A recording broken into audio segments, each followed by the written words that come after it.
This is the Happy Hour Podcast, released May 1st, 2022.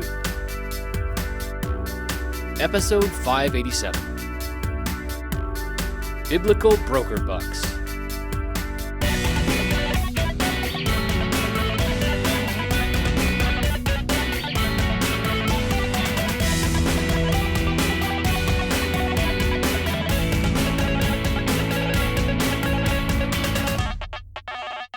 Welcome to the Amp Hour. I'm Dave Jones from the EEV blog. And I'm Chris Gamble of Contextual Electronics. Chipageddon's over. Oh, is it? Well, what's the opposite of bubblegum tap shoes? I don't know. We'll have to invent something. How about... I put him on the spot. How about mouthwash sandals? Good enough. I have no idea what Sure. that means, but yep. I was just thinking of what's the opposite of tap shoes and what's the opposite of bubblegum. Right. Okay. Yeah. Yep. All right. So anyways, how's it over? It's over because those Keysight winners, the scope winners from last year, 12 months ago that I did, they finally got one of them finally got their scope and one finally got their waveform gen 12 months later. Yeah, that's a great measure. So That's a great measure. it's over. It's over. Yeah. I'm calling it. Yeah. Is that all it takes, huh? That's all it takes is for Keysight to ship. Okay. I'm probably not gonna agree wholeheartedly, you know. No, I know. Yeah, no, it's definitely not over. It's probably only just begun, unfortunately. Yeah. Sorry to be the bearer of bad news. I was actually just watching Phil and Lamore from Adafruit made a video where they're Oh, did they? basically talking to the camera saying, "Microchip, we need a reel of parts so that we can ship educational boards." I thought Microchip were one of the ones who weren't like the least affected. There was somebody put up a graphic on like that Twitter was- like a couple of months back. I think that was Jay Carlson who did that. Right. Yeah, and like but and that was based on stock. That was that was an interesting chart. I think it was Jay, Right. maybe it was someone else. It was an interesting chart because it was basically like scraping DigiKey and saying like what's there. yes, right. And then I think they collated it by which vendor it was, and I think Yep. you're right. It was Microchip had the most stuff, Microchip were by far the standout that had the most but stuff. it doesn't yeah. really matter. I You know what I know. mean? Like It only you can takes have- one part for you not to get. it only takes one letter of one part. That's what I I'm know, finding. exactly. Like so one part that I'm waiting on until apparently March of 2023. It's like, the family is there, but one letter change and it's like, okay, now you're at half the memory, you've got half the peripherals that I'm already using. It's a different package, so I'm already figuring I have to do a layout change. That's fine. But like some of it is like I'd have to rewrite all the code too and refactor like the system diagram. It's like, okay, so that what do you do at that point? It's just like, well, I might as well optimize for the best part at the instant that I start that redesign then. And I better also have those parts in hand. That's pretty much the only way forward for me. Which part are Adafruit? I didn't think they used any Microchip. I thought they were all like STM. Remember who they bought? Huh? They bought Atmel. Oh, okay, of course, right. Yeah. Okay, right. So So we're the not SAMD talking about stuff, which- PIC parts. We're talking about Atmel. No, yeah, these are parts. SAMD 2151. Right, okay. Yeah, and that's what Right. Adafruit, so Right. SAMD, I did some research on those parts at one point. I didn't realize they were actually automotive parts. And I think that's why Yes, one I of the think things they that I think that's why Lamore favors them is because there's a DAC on board and, the peripherals are very ruggedized, stuff like that. Makes sense for people that are, going to potentially blow stuff up. And also they have a lot of memory, stuff like that. They're not particularly cheap. If you go and like buy them. Oh, no, definitely. They're not particularly cheap, but they're nice parts. And, part of a much, much broader line, but they focus down to just those two parts and honestly popularize them with things like CircuitPython and some of the Arduino support they did. Yep. So yeah. And now that's the video they made. I'll link the video and it's pretty Cool. funny. All right. it's- What they were, I can see the sad look. I can see the sad puppy look on their face, and just why have you done this? So to have us? we all, right? I mean, like Yeah, I know. I think at least they have a Yep. platform to ask, right? I mean, what am I going to do? What do like? Well, We could. I think it's it just comes down to money and dollars and cents and I don't know and size. Like if you're not a huge company. Even if you are a huge company, like what the hell are people doing? I would love to hear, if people have thoughts or experiences about what their companies are doing about like actually impacting change in this case. I just don't know what people are doing other than paying out the ass for broker parts. Like, I know, exactly. That's all I can think. Like, brokers are making so much money. They're biblically, they're making biblical bucks at this biblical point. Levels of profit. Yeah. Right. Profiteering. Yeah. Anyway, yes, the lack of parts. Factory 400 on Twitter. Definitely worth a follow, by the way, Factory 400. Yep. Tweeted yesterday, I retweeted it, that his quad pick and place machine, he's got a real kick-ass quad pick and place machine, like real serious bit of kit. He says he can't get components anymore and he needs the space. So he's packing up his pick and place machine and putting it into mothballs. So, like, yeah, because I hate to see that. I know. And he needs the space, and he's not using it anyway because he can't get the bloody parts. So into the mothballs it goes. It's like, and I tweeted, like, what happens to a pick and place machine when you don't use it? Is it one of those things that you have to like keep it like a car? Oil. You've got to keep it running. You know, you've got to keep it lubricated. You've got to keep it, because there's so many mechanical. Did your parents ever used to say they needed to take it out on the highway to blow the carbon out? They need to take it out on the. Do you know? I think you did a little bit, and I used to listen to Car Talk all the time, and they had a thing about it at one point. But it is a thing, but only with cars with carburetors. And even then, they're like, they have a bunch of stuff about it. But blow the carbon out. I remember that. Right? Yeah. Nothing in my lifetime, at least. My parents probably had like been a thing for 1 or 40, 2 50 years. Carburetor cars. They didn't collect cars or anything like that. Right. It was just like everything was fuel injected. So just think, Dave. Like your kids are gonna be like, you have an electric car already. I'm hoping my next car is electric. It's like the concept of like, oh, I need to take this car on the highway to blow the contaminants that come from the propellant. It's just like wow. Well, no, you might get the equivalent in the batteries. Those little dendrites growing. You have to burn out those little dendrites. Yeah. I was just thinking you this charge the other your thing day. all the way 100%. I saw on Twitter. That's what I was about to say. I was just thinking this the other day because I rarely charge my car to 100% because it's not good for the battery life. But we went on a big trip that was going to be borderline, so we charged it to 100% just in case. And I thought because I always charge it 80%. And I went, well, what happens to the rest of the, is it like, I don't think it's like how does it work I don't think it works like that inside. I think it's just. See what happens here is we're shoving so many electrons in here. The electrons they just start running into each other, and they all fall. They all get really angry. At the bottom. It's have you ever been on a really packed airplane before? It's like that for the electrons. Oh boy. So I was thinking that, and it's like, well, no, because that's not really how the battery works. It's not like, there's like the physical top 20% of it just doesn't get used. It's not quite that's the bad part. You gotta just skip the bad part, Yeah but it certainly does shorten the life, if you charge them all the way up continuously and repeatedly. So only keep mine charged to 80%. But if anyone knows if your pick and place machine or your EV battery for that matter needs to be run in.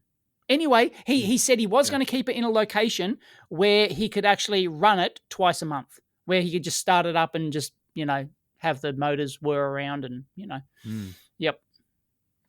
just to keep it going. So he has thought of that. Does one with the pick and place machine, do you need to oil it? I guess I know very little about machinery. Well, in general. I think once they get bigger and more complicated, probably because they've got all these linear drive things, and they've got I don't think it'd be a bad idea if you left it uncovered or left it in some environment that wasn't good for it and got dust all over it and stuff like that. I think that'd really screw it up. If you got dust in it or something like that over time.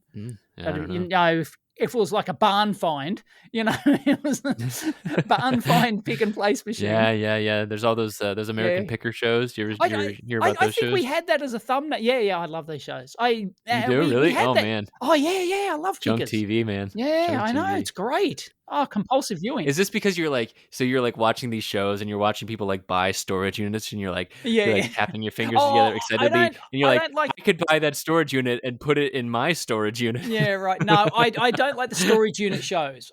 I Oh, do okay, like okay, pickers. okay. I do like American pickers because the guys in it are What's the cool. difference? I don't actually don't know the difference. Oh, right. Where the pickers show, they own like a second, like a a Like a chop shop secondhand or no? company, one of those pawn shop kind of thing, or Pawn not shop. quite Yep, a that's the pawn word. shop, Yep, but yep. they own Sure. like a secondhand trading stop, and Yep. they just go around in a van and they find people who are advertising that, yeah, we need to clear out our entire house, and they go in their attic and they crawl through their attic space searching for all these gems, or their Got barn or it. So something this is like like that.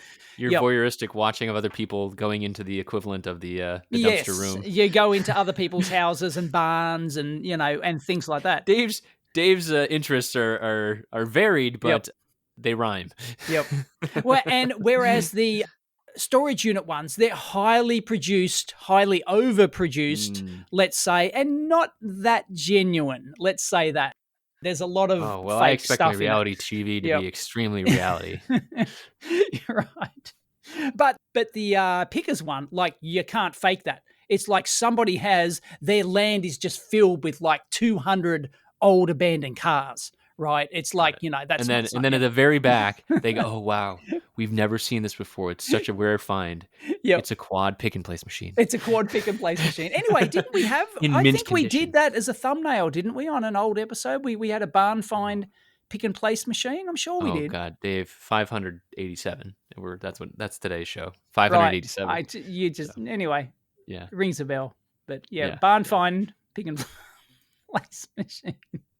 I take it it's not going to work that well. I would not probably. Yeah, I think there are. I think we've definitely talked to people on the show at some point. If not on the show, then definitely I've talked to people in real life about like buying used pick and place machines because that's a common thing.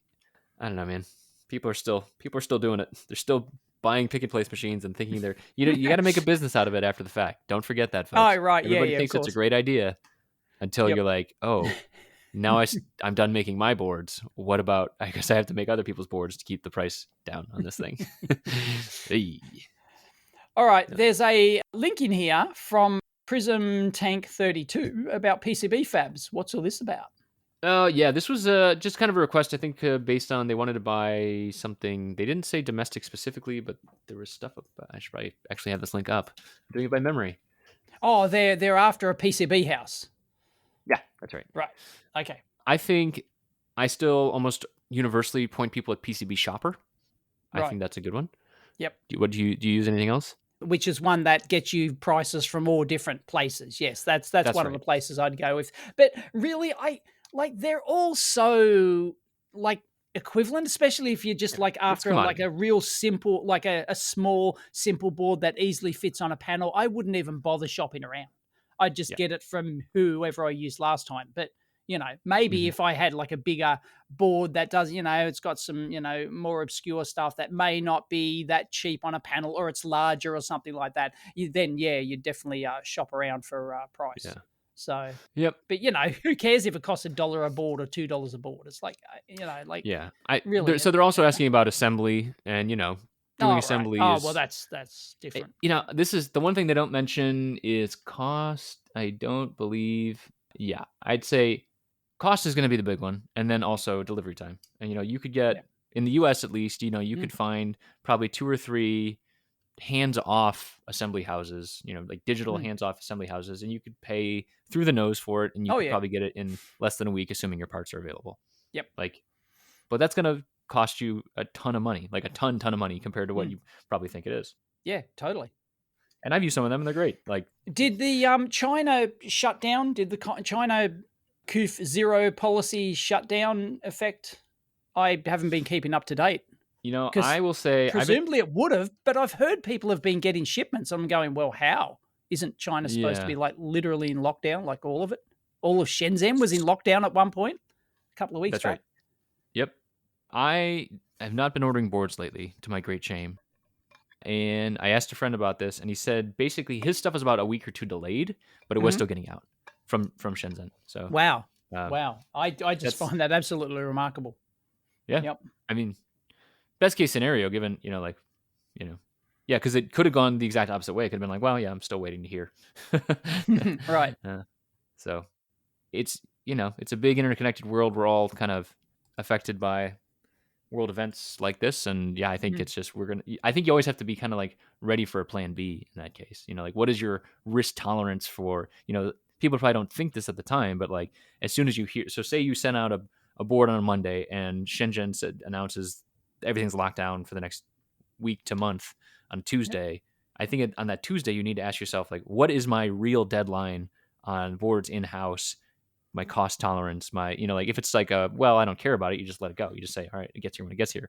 But like if you're like, no, I need this by 1 month from today, and I also need to assemble it by hand, it's like, okay, well, you got to go make some calculations based on that and probably pony up to work around it. Now, do you believe this news story? People were sending this to me, and I going, Dave, is this real? It's like tech firms rip apart new washing machines so they can harvest their computer parts in a bid to beat the global chip-again shortage. I'm smelling a bit of a over-exaggeration here, perhaps.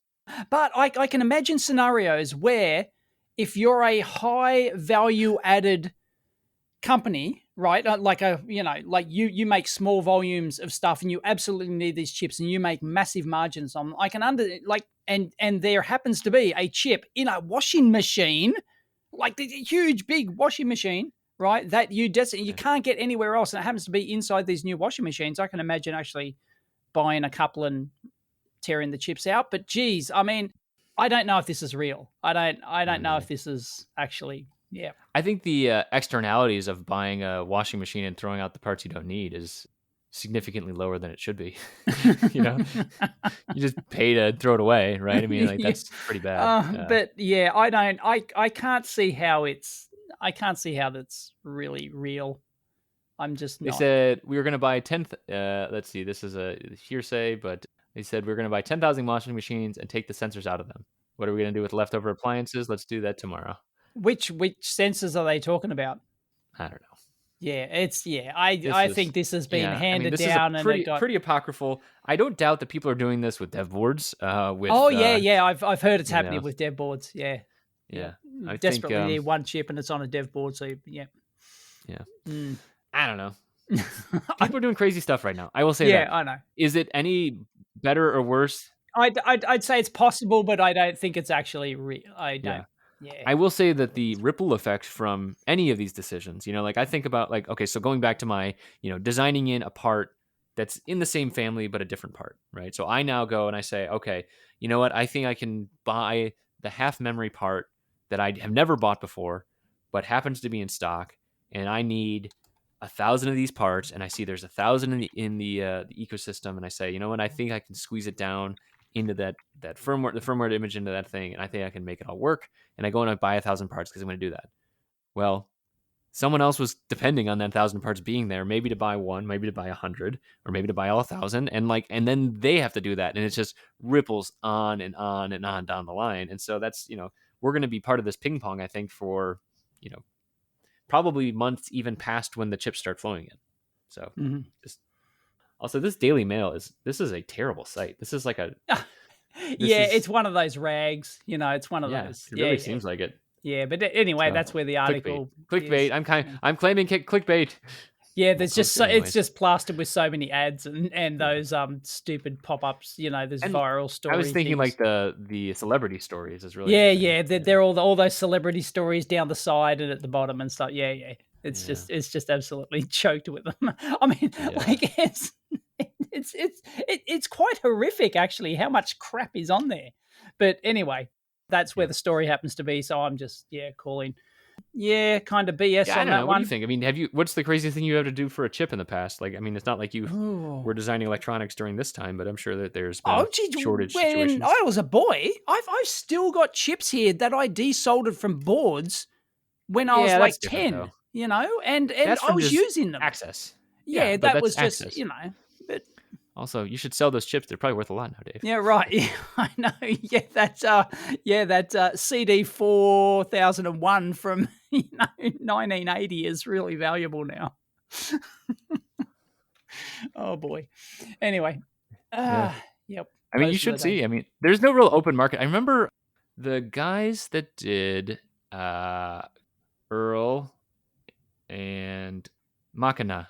Machina is they did like car computers and stuff like that. They've All been on the right. show before. Machina with 2 C's. And they have, I think it was Josh. It's Earl and Josh, I believe. They have a site that they started basically that was meant to be kind of a exchange for parts. Like hey, I've Oh, got okay. 1,000 Yeah. parts. Right. Can I sell them to people? So it's an online community broker Yeah, system. yeah, like a community. It's like a Hmm. eBay for parts, but somehow verified. I don't remember what it was. Let's see if I can Somehow find it. verified. Yeah, Yeah, I but think it was more like you're buying a reel yeah, from Joe Blogs on the internet. I don't think that's I don't think that's hard yeah, to yeah, it's hard to verify. Where did Joe Blogs get it from? yeah, exactly. And I think that's the thing. Like, that's always the problem. It's always a trust problem, Yeah, right? You yeah. could take a That's photo. Like, okay, so for example, I'm on. It's called XS Components. We've probably mentioned. I think oh I mentioned on yeah. the show before. And you go on their site. Let me send Dave the link real quick so he has No, I've a link got it. to this. Yeah. Okay, you got it. Well, unless you got a specific part. Yeah. No, no, no. I'm just looking on the front page of it, and Yep. it's like, all right, so there's STM 32F098 RCT6s. Yep. I see it. Holy Yep. crap! That's a $7 Cortex $90. M0 part that they're selling for $7.90 each. Yep. Whoo, Well, they've only got damn. 103 in Yeah, but you know stock. what? If you're Yeah. missing, if you don't have that, Yeah. If you need 100 there's of no them. way that was more than a $2 part. Man, Yeah. that's crazy. This is like strange voyeurism, like it is now too. It's just like, ooh, can I get any deals? Actually, I don't think they're scalping too much there at all at $7.90. For Cortex M part? I think that's probably a fair price in the current market. I'd be Oh, snapping those I'm up. sure. No, yeah, I am sure that these are matching. Might be slightly elevated above like a DigiKey price or whatever. Or maybe not DigiKey.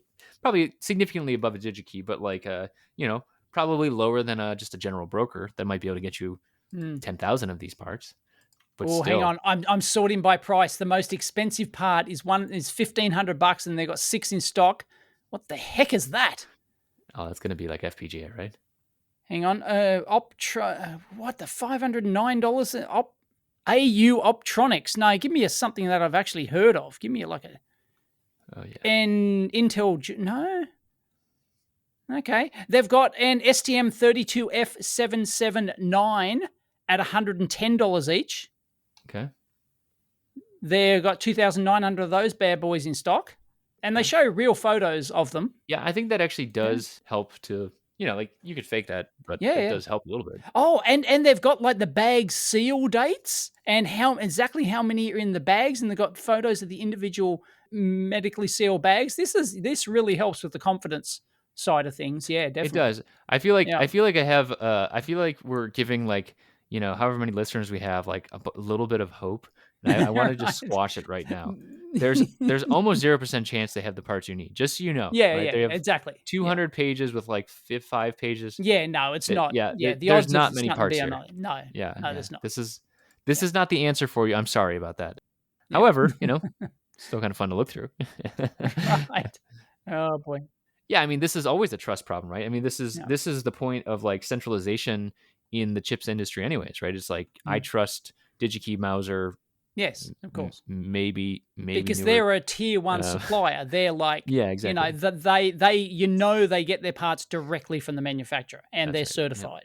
Right. Like, and I don't trust a marketplace. No, DigiKey, eBay, yeah, Alibaba, AliExpress. I mean, even like LCSC, right? I mean, like I trust them as a marketplace versus like going direct to some of the lesser known names that they carry, right? That just there is a market. This is like what do they call it? Like the Diamond District effect.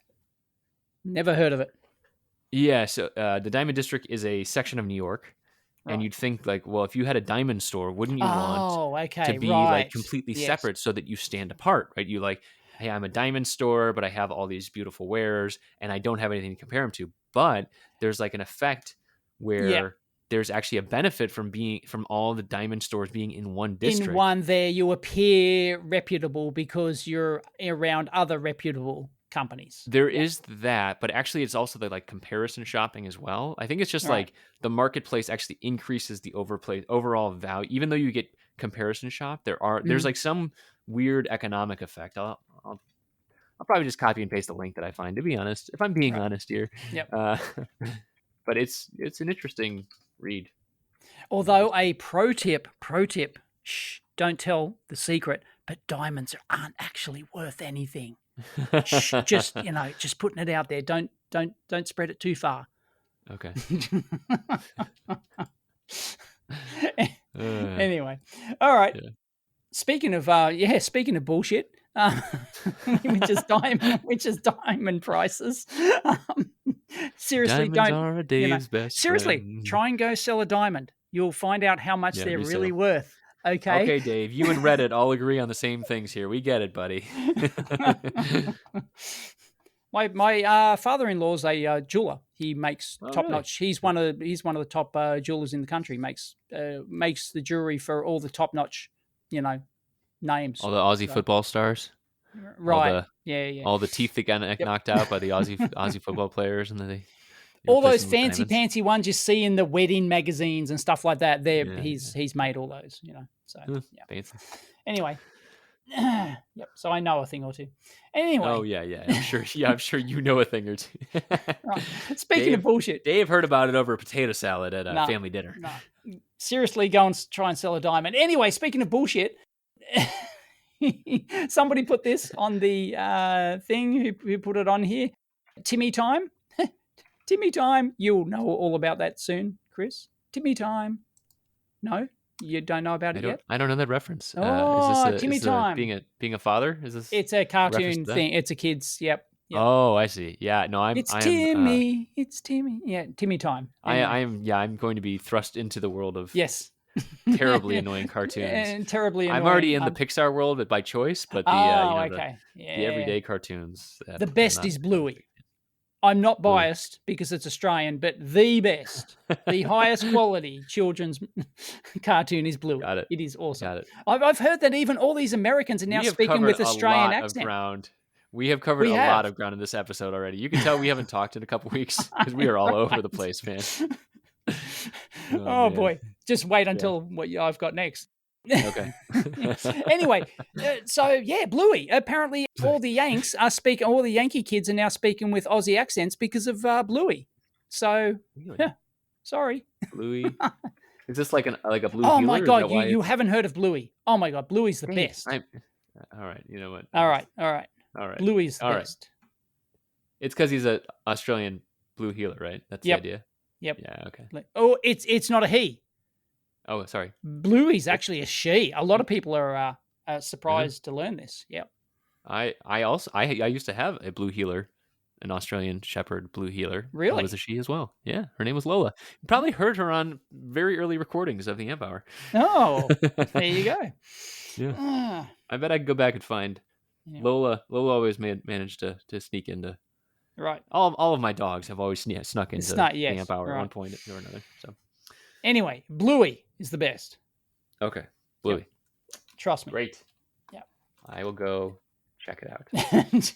So noted. All right. It's really good for adults too. Like it's like some of them are going, oh God, not another bloody Octonauts episode. I'm just imagining, folks. I know we're already past April 20th, but I'm just imagining Dave smoking a huge doobie and being like, "Man, you got to go see Bluey." It's deep, man. Jerry Garcia. Funyuns. Lots of Funyuns. All right. What are we really talking about here? I'm just saying it may or may not be Australian government propaganda to infiltrate the US market. Right. It is. Right. I'm not saying it's a conspiracy or anything, but it is actually backed by the Australian government.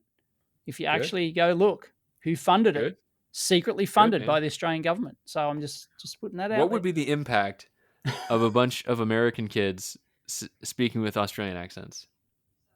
I don't know, but it's good. You know what it does, Dave? It's it's accent inflation.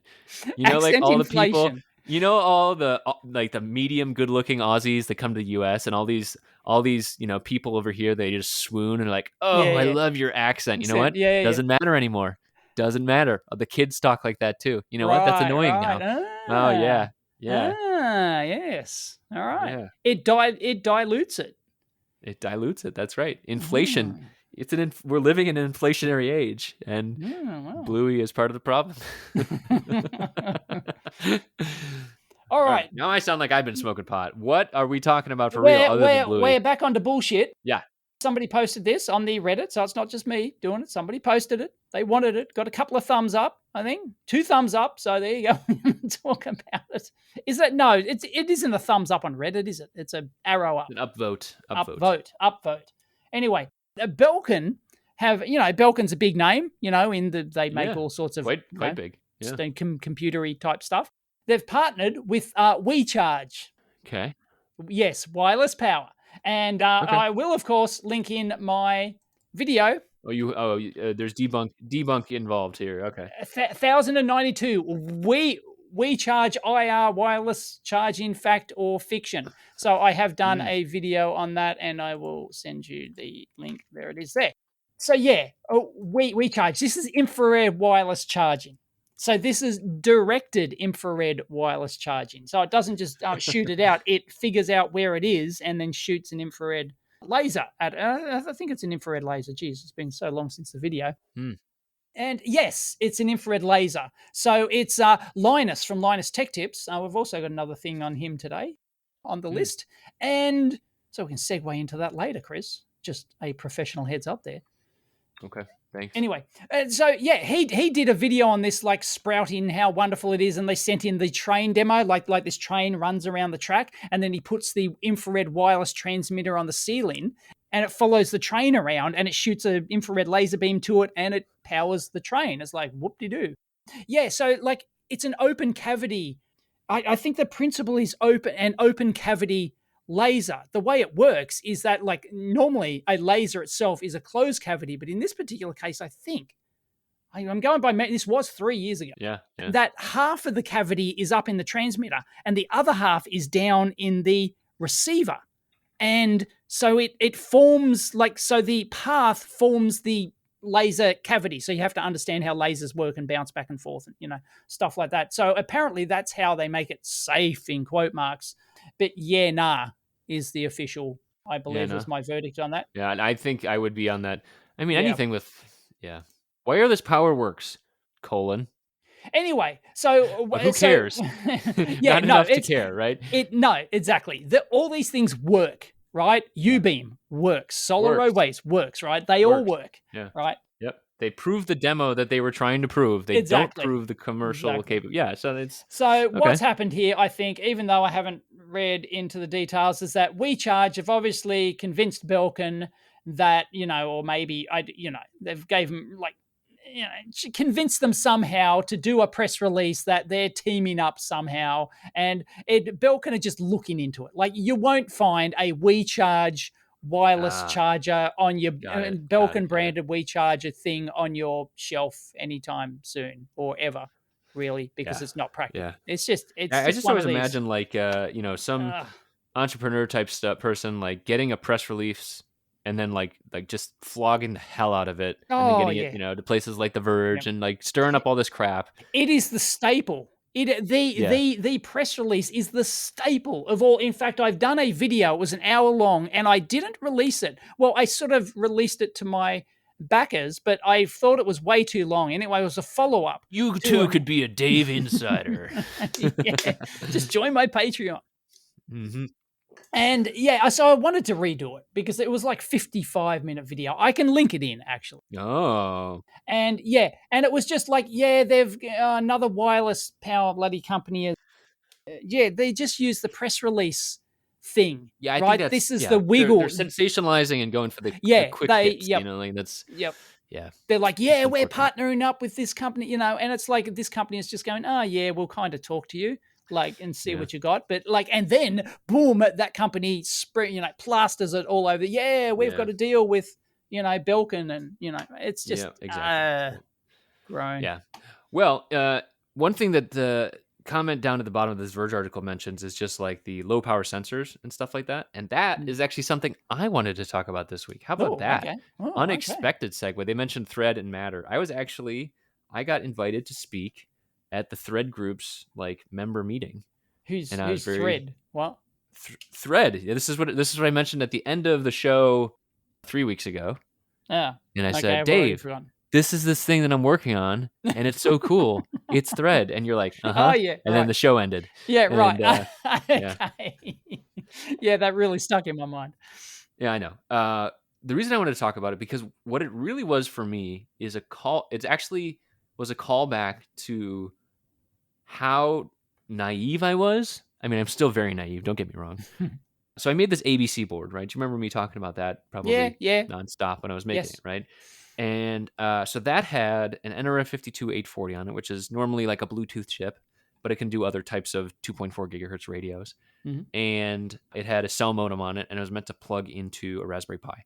And that was kind of the idea. And I was just making it because I was making it as like a reference design and just as like something I could show off in a portfolio and, something I could do the course around.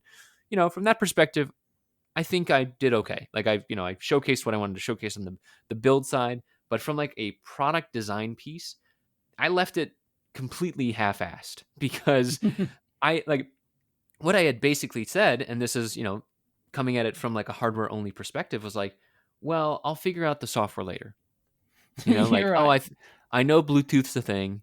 I know that cellular is a thing. I worked on some cellular stuff in the past. I thought I could get this thing started up. This is actually how I started looking at Zephyr and all these other things. And like I was like, I think I could figure it out. And truthfully, I could have if I kept going on it, but I really didn't have like any concept of how I would extend this thing, right? So it's got a Bluetooth radio on there, but really point to point Bluetooth like that wouldn't have been the right option, right? Okay. And I was always saying like, oh, I'd have like sensors that could talk back to this Bluetooth thing, but it doesn't really make any sense. Well, since that time, I've learned a lot more about IoT, much to Dave's chagrin, and and other things in the space. And what I'm really saying though is, looking at all the different things that are out there, Thread is one thing that actually would have enabled that platform, right? So I wanted to have a cellular black hole Right. sending stuff to the internet. I wanted to talk to a bunch of low power sensors. That's why I put this NRF52840 on the board and also to like process things. And Thread is basically like a meshing protocol built on top of 802.15.4. Sorry, it's not a meshing protocol. It's a meshing setup on top of a 802.15.4 protocol, which is like how the radios talk to one another. Mm-hmm. And that's all at 2.4 gigahertz. And so, yeah, it kind of tied all that stuff back together. I got back into it for unrelated reasons, but now that I've seen it, it's pretty damn cool. And I actually have things on my desk actually meshed together as we speak. I don't know if you could hear Excellent. them, but they are meshing, Dave. I'm a chip whisperer. I can hear them. Yeah, exactly. Yeah. And I think the thing that I'm excited about is I'm going to try and like extend a network to actually have like a bunch of small sensors. And so this, to tie it all back, the Verge article at the bottom, someone's talking about low power sensors. These are legitimately like low power, not saying what I'm doing here, but like some of the things that are coming out now and some of the Thread stuff and then Matters built on top of that. These are like really, really low power devices that actually are like around your home that might be like I guess a smart button could be one thing or like light bulbs or whatever, but they could all be meshed together using Thread, and then Matters like a software layer that's on top of that. And that's kind of the thing that people are going to hear about a lot in the consumer world specifically. Right. I've been doing a lot of talking. I do not want a low power thoughts. smart button. No, thank you. I do not want a low power meshed smart button in my home. I do not want it in my house. I do not want it with a mouse. I will not take your IoT box. I will not have it with a Fox. I will not have it on Sigfox. That's pretty good. Yeah. Oh boy. I do not want your stuff from Apple. I think it happens to be crapple. Take that, Theodore Susel.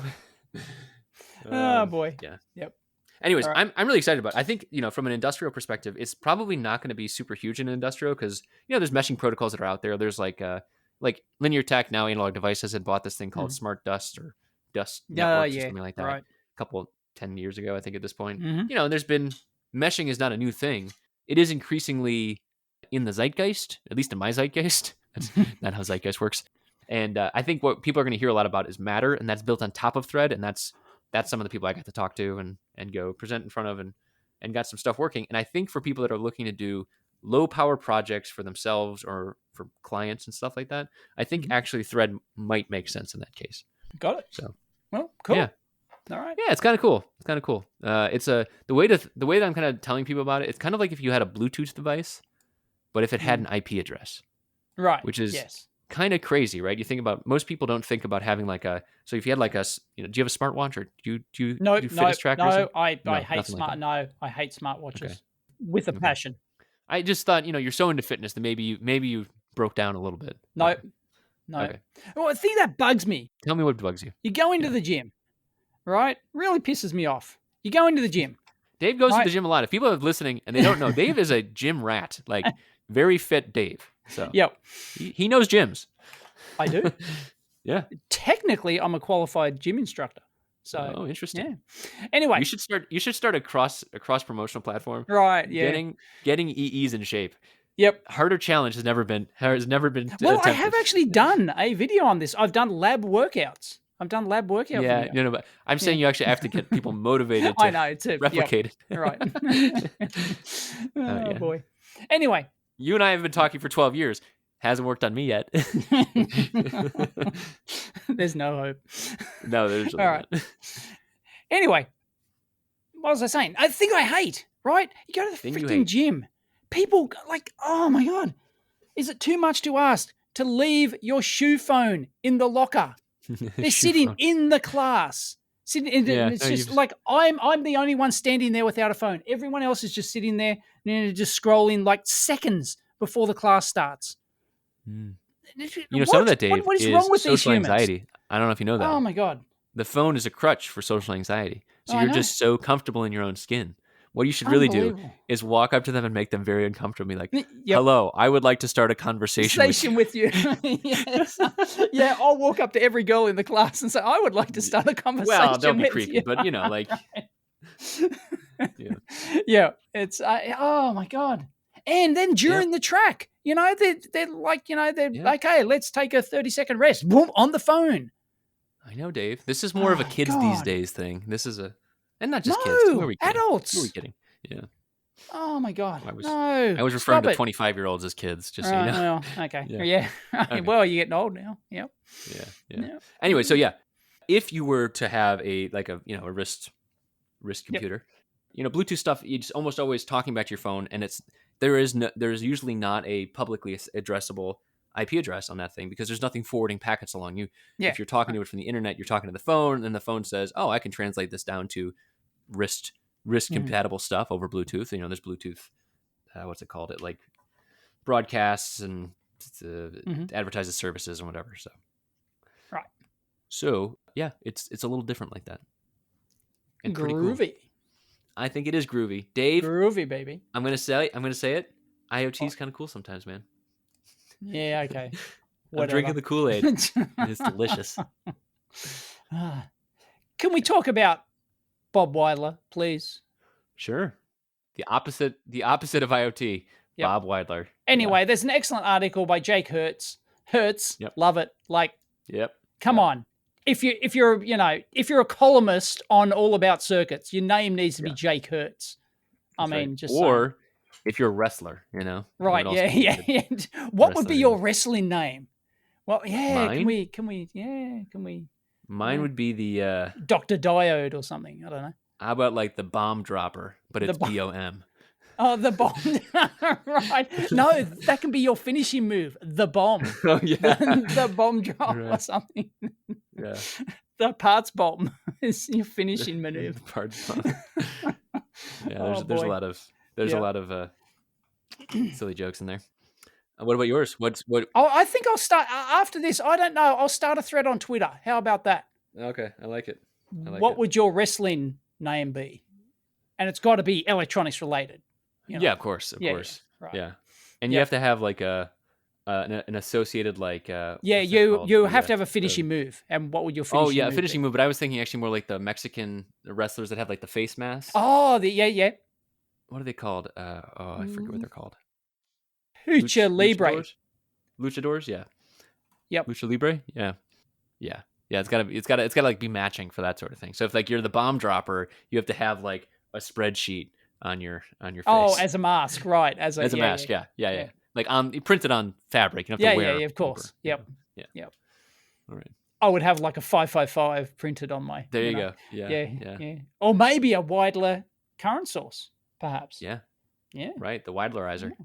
Anyway, because I just coincidentally posted a photo on Twitter yesterday because I got one in the mailbag. Thank you to the person who sent it to me. Is a PCB with his face on it and like it's a plaque kind of thing. It's awesome. So I'll have to link that one in. It's a great. Oh. Yeah, well, they've done though. a piece of. Sorry? I understand what they're doing there, but it like looking at it from far away, like because like it's like exposed. Yeah. Well, they've only got 4 colors to work with. For those who don't know, you've got your if you get your regular PCB, you've only got 4 colors in quote marks to work with. Like, you've got the bare fiberglass. Well, that's right. No, actually, no. Technically 5. No, you've got 5 colors to work 1, with 2, because 3, 4, and then usually not in black solder mask though. No, I can you've got 5. I can tell you how. Okay. Tricks of the trade, my son, my young Padawan. Right. So you've got the fiberglass itself, right? So that's one color, right? Yep. Right, and then you've got the copper, bare copper. Bare right? copper. Yep. Totally. So usually plated in some way, gold or silver. Well, yeah, right. So let's just say gold plated. Right? Gold, usually gold. Right. So gold plated. You can have bare copper if you want, but anyway. But then you've got to do selective plating and stuff like that, and that's a different process. Anyway, it's harder. Anyway, so you've got your copper color, whatever that happens to be. Then you've got your solder mask color, and then you've got your silkscreen color. If you only choose one color silkscreen, which is standard, but you can get multiple color silkscreens. Yeah, they just put it through multiple processes and cost they charge more. you. Just cost more. Yep. Okay, so you're at 4. Would you like 8 colors 5. solder mask? Ka-ching, ka-ching, ka-ching, ka-ching. Yeah, right. They love that. As the All right, so give me the 5th one, and remember, I said this is black solder mask. Yep. Okay. I know what you're going to say. You're going to say it's solder mask over copper or over bare. No, but there's no difference here. I know. It's not that. Okay, you haven't thought of it. Okay, you remember when at the first one I said was fiberglass color. The fiberglass color changes depending upon the copper on the other side. If you have dark copper on the other side, or if you have light copper, I'll pay that. There you go. Yeah. There you go. Now I would say you would get a 6th color if this wasn't black solder mask. That's what I was thinking. Yeah, and that's true. And actually, you can do. I've seen, Badge Life is like all about this kind of. It's all about those funky method, looking right? arty PCBs. Yeah. And you can do like multiple layers as well, or if you're doing backlit, you can start to do that. Yeah. stuff. You can Rimmer, do all sorts of things, and has done a bunch of great art. That's a PCB art's its own thing. Yep. All right. Totally. Here's my thing. This is a posterized version of Bob Weidler, right? So this is basically taking Bob Weidler's image and then basically GIMP or GNU image processing or whatever the process, or Photoshop basically splits it into 4 colors. Yep. I think the proper way to do this is stippling. What's stippling? Is, if you read the Wall Street, have you ever seen like those images in the Wall Street Journal where they take someone's photo and then it looks like it's got different like tones, but it's actually because there's different size dots. And yes, right. Yeah. Yep. I think stippling is the way to go, and that's what the Zap and Hyron from. You could do that'd be an interesting comparison. And then you're talking just stippling and not a combination of stippling and the other aspects. You could do both. Right. So you might want to do. So you would want to do. So you can have like a gold colored dot of any size, and then you can have a black colored dot of any size with the. Yeah, that would be more work, color. But. Right. Yeah. I mean, so basically this all comes down to like the image processing you do before you bring it into a program like KiCad. Don't get me wrong. This is still super cool. Like this is really, this is a great thing. That could be a plugin, right? For some clever programmer out there, right? Who wants to convert like images into, you can choose your process, you can choose stippling. You can choose, it'd be great if there's a drop down box and you can choose, no, I want it as all copper. I want it as, and choose the different methods of doing that.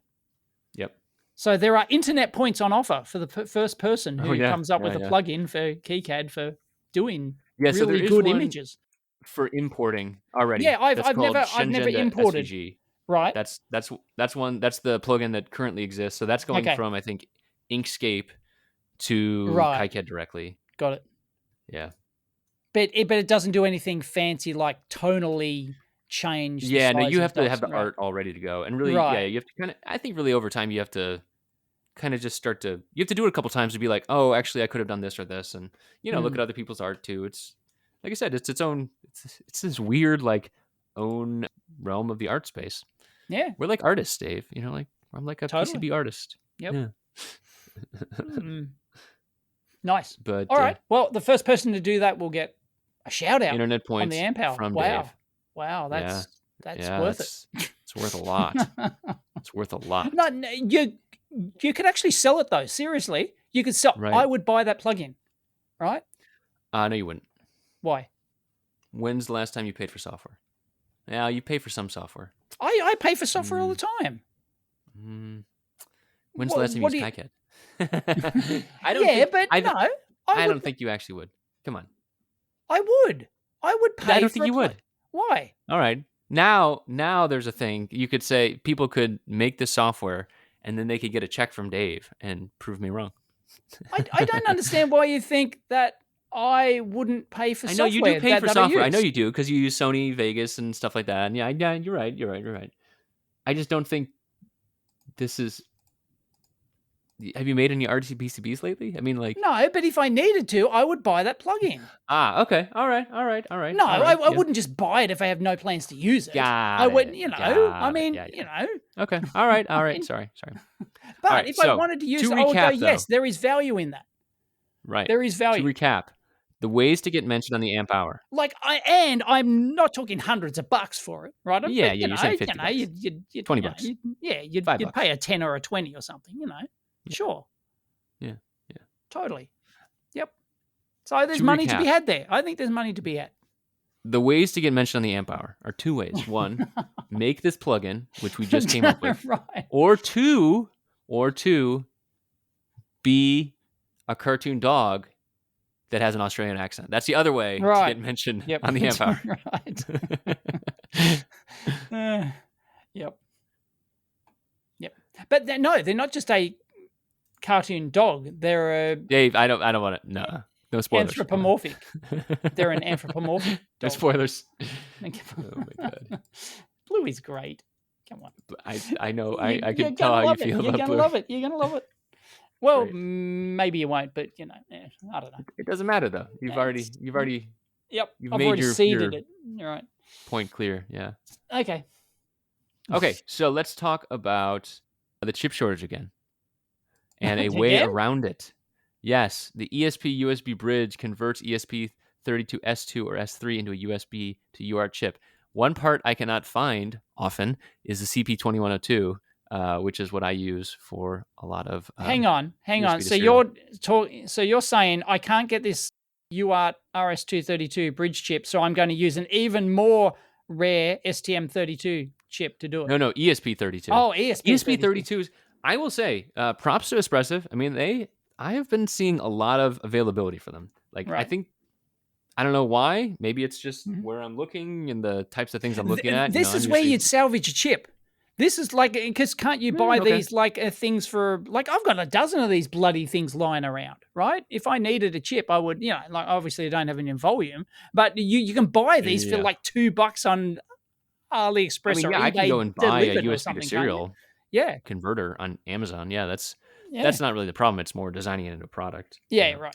Also, it's a thing to talk about in the Amp Hour, Dave.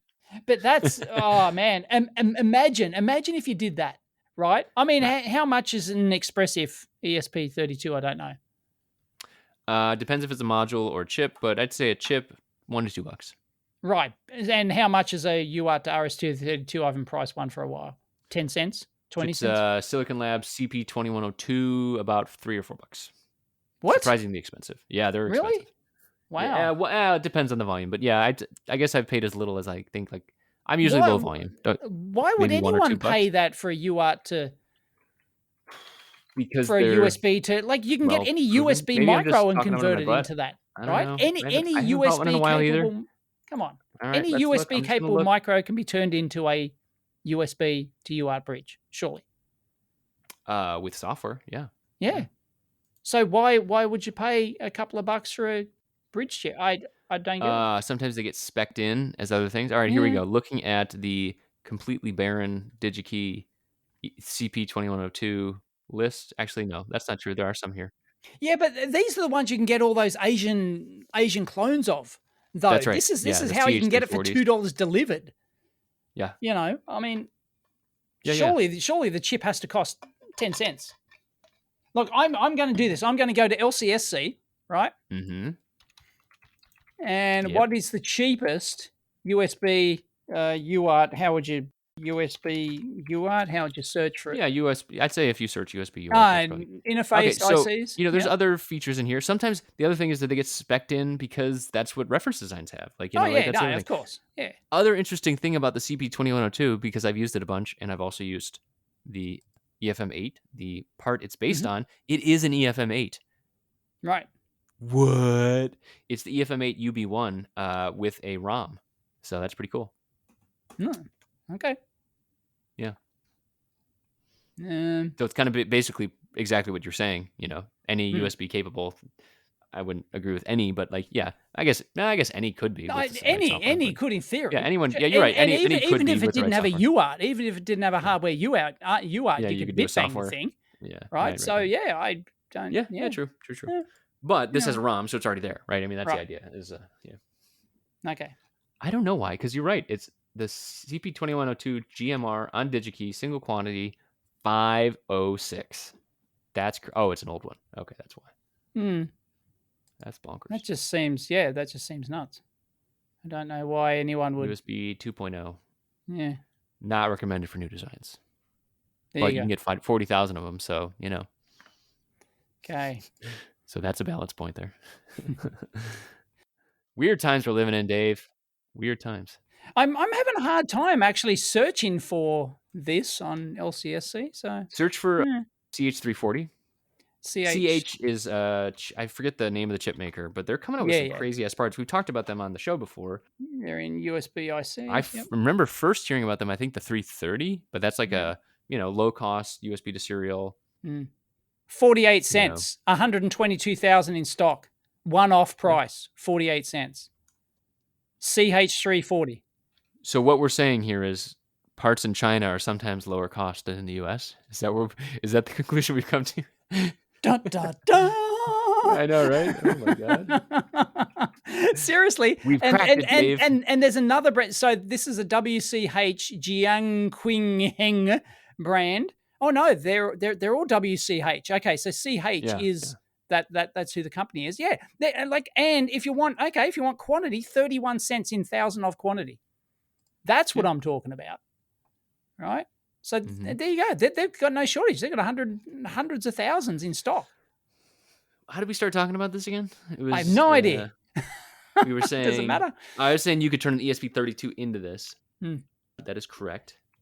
I think what it really comes down to is you could have it do other things then too. And you might also have another one on the board, right? You've talked about design downs, right? So you might up your volume and that sort of thing. Yep. So say you were actually using an ESP32 on another part of your board, you could do that sort of thing too. Okay. I'm actually not sure if I would say good luck using this. I hope there's an English data sheet because the Chinese data sheet is not easy to read. Yeah. Let's put it that way. Oh boy, what is it like? They've got the C variant, the N variant, the G variant, the T variant, the N variant, the E variant, the B variant, the S variant, the K variant. What? They must be different packages, are they? Jesus.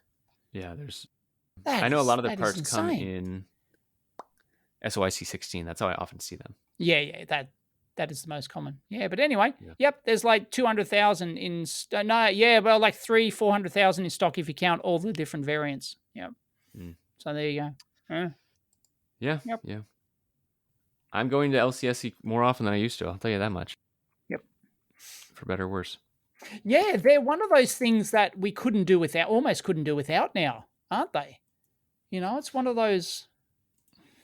I mean, it's just one of those things. Once it's there, and you go, oh, gee, and it becomes like a go-to place. It's like I've been using it in I'll heaps go of anywhere there is videos and parts stuff at like this that. point. Yeah, right. This is like any port in a storm, and Yep. this is a port. Right. So, Yep. Yeah, but they're great. So anyway, no shortage there. So I'm not sure where you're getting those bullshit few dollar prices from DigiKey or whatever. That's just well, that's where I was calling out a specific part that's always been more expensive. Oh, okay. And then we were talking about a Chinese part that was made as an alternative to this always more expensive part. So Right. I think that's why. Yeah. Got it. There are other parts that you could also use that are cheaper. I'm just saying the ones that I'm using often. Now, like the what's the common one? What's the Scottish company that makes USB serial converters? Not Scottish? JTAG. Yeah, they're Scottish. What is on all of the Arduino boards? FTDI. Oh, FTDI. I didn't know they were Scottish. Okay. I'm pretty sure they are. Yes. The famous FTDI debacle. So, yeah, I think that's when I learned about that they were Scottish. Right. Okay. Because I remember we were talking about it because they bricked a bunch of chips and and I was like, oh, Scotland. That's interesting. Yeah. Corporate profile. Didn't remember that at all. Anyway. Talking Talking about failed companies. Yeah. Yeah, go ahead. Can we end with the success and failure at Pebble? Geez, I thought Pebble failed years ago, but this seems to be a new article. They did. I thought this is Eric Mikovsky, the founder. Oh, is it? Oh, okay. Yeah. So Eric moved. He's at YC, I believe now. Y Combinator, and so he like advises a bunch of companies. Right. And then basically, this is he wrote this kind of mea culpa. Yep. Not really mea culpa. It was just a kind of a retrospective, I suppose. And he said he never published it though. And for some reason, he said never published it, dusted off for the 10-year anniversary of Pebble's launch. I think secretly he's also talking about his new project. Oh, okay. That's really at the bottom, But hey, I'll take some dirt on the old stuff and, take a little ad at the bottom in exchange. And, Eric works on cool things, so who cares? Anyway, I've done 3 videos on the Pebble. This was way back. This is 6 years ago, 760. And I did a teardown, I did a unboxing and a review, and a torture test where I took it through an obstacle race just to see if it would survive the obstacle race. Wait, you said you never wear smartwatches, liar. Oh, it was all the fad, I was going after the views at the time, Yeah, no, I'd never actually used it. I just, You're wearing one right now, aren't you? No. Tell the truth. No, look. Tell the truth, I will sir. post a photo on Twitter of what I am. You can't handle the watch. There is not a single smartwatch in this entire lab that actually operates. No, I do. Yeah, there's a couple that I have because people have sent them in or whatever. I actually won once. I've actually got a YouTube smartwatch. It's actually YouTube branded. So I actually won that at a YouTube conference once. Interesting. So I've got a Casio Eco Drive analog with hands and everything. Solar powered. So I don't. Do you wear watches? Sorry, I actually don't wear a watch. Not Casio. Citizen Eco Drive. Citizen. Jobby. Yeah. It's really nice. Sure. I'll post a photo. Okay. Dave has very fancy watches. That's what he wants people to know here. It's not fancy. It's just a nice solar powered analog watch. It's really nice. Nice small diameter for small wrists. It's really thin. You're saying it's not fancy, nice. But you're talking like someone who has fancy watches. Well, I am a bit of a watch aficionado. Yeah. So, That's also a thing that people that have fancy watches say. No. I refuse to wear any watch that doesn't get me at least multiple years battery life. That's what I'm saying. Got it. Right. Not a smartwatch. That's for sure. No, exactly. Not a smartwatch. Well, I've got calculator watches, right? That are, but yeah. I even designed and sold my own calculator watch at one point. I've heard about this. Yes, the micro watch. Amp Hour, I think. Yeah, I think Amp Hour. We've talked about it. Yep. I used to sell it. It was very popular. You could play chess on it. You could play chess on this smart watch, in quote marks, on this calculator watch. So speaking of people who start selling things at the end of an article or a show, so what do you think of this article? What did you think of Pebble? You didn't read the article. Pebble, it was like meh. It's like I didn't really get it, I think. Like, no, I just don't like the smartwatch thing. I think the thing that's interesting rereading this anyway, now, I haven't read the article, sorry. So I didn't know about this. I mean, there's a TLDR at the top, so that's probably enough, right? The interesting thing to me is I'm reading this article and I'm like, that must have been like 2008 or something like that. And no, it was 2014, 2015, which, to be fair, was still 7 years ago. But like, just thinking about the ubiquity of, Apple Watches and Samsung Watches and all these other things where like, it wasn't even a category 7 years ago. And this was, relatively one of the first, if not the most successful of the first.